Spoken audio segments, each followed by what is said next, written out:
بسم الله الرحمن الرحیم. دا د درشتمه سپاره شپږم درس دی او د صاد سوره چې اته دیرشمه سوره ده د دویشتم آیت نه تر اته دیرشم آیت ورسره ولولئ چې بهتره پې پوه شئ. ترجمې سره یې ولولئ او دا کلمات حفظ کړئ.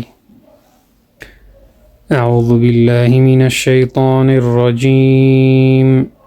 ولا تشطط او ظلم مکوه نعجة میگی كثيرا من الخلطاء دیر لشریکانو كالفجار پشاند بدکارانو بالعشي الصافنات الجياد مفهوم دی چې په آخر د ورځې کې اسونه خورا تیز بالسوق په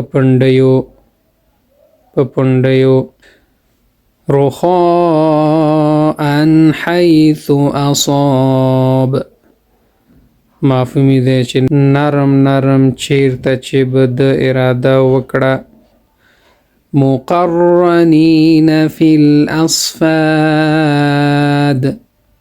مفهوم دی چې تړل شوي په زنځیرونو کې. نو که غواړئ چې دا درسونه تاسو تعقیب کړئ په انټرنیټ کې او زده یې کړئ نو طریقه یې تاسو ته ښیم چې څه رقم کولی شئ چې غونډ درسونه تاسو د اول نه اخره پورې تعقیب کړئ. د ټولو نه مخکې باید اول یوټیوب خلاص کړئ، که موبایلي ټابلیټي یا کمپیوټري.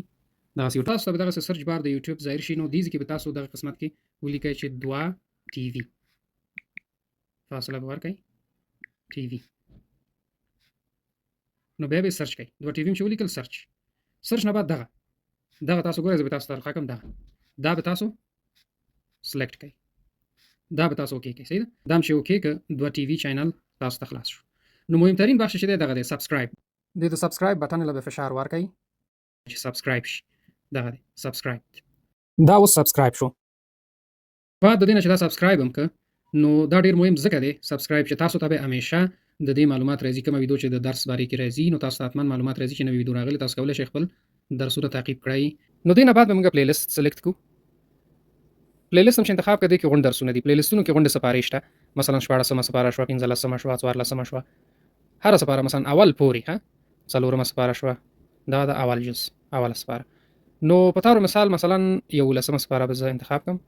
اوس دې کې چې دي دا درسونه دي، مثلا هر درس چې تاسو په کاري مثلا دویم درس دی، مثال دا دویم درس دی. اعوذ بالله من الشیطان الرجیم.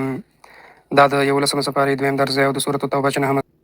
نو دغه طریقه ده چې تاسو کولی شئ چې په اسانه طریقې سره دا درسونه پیدا کړئ او ادامه ورته ورکړئ.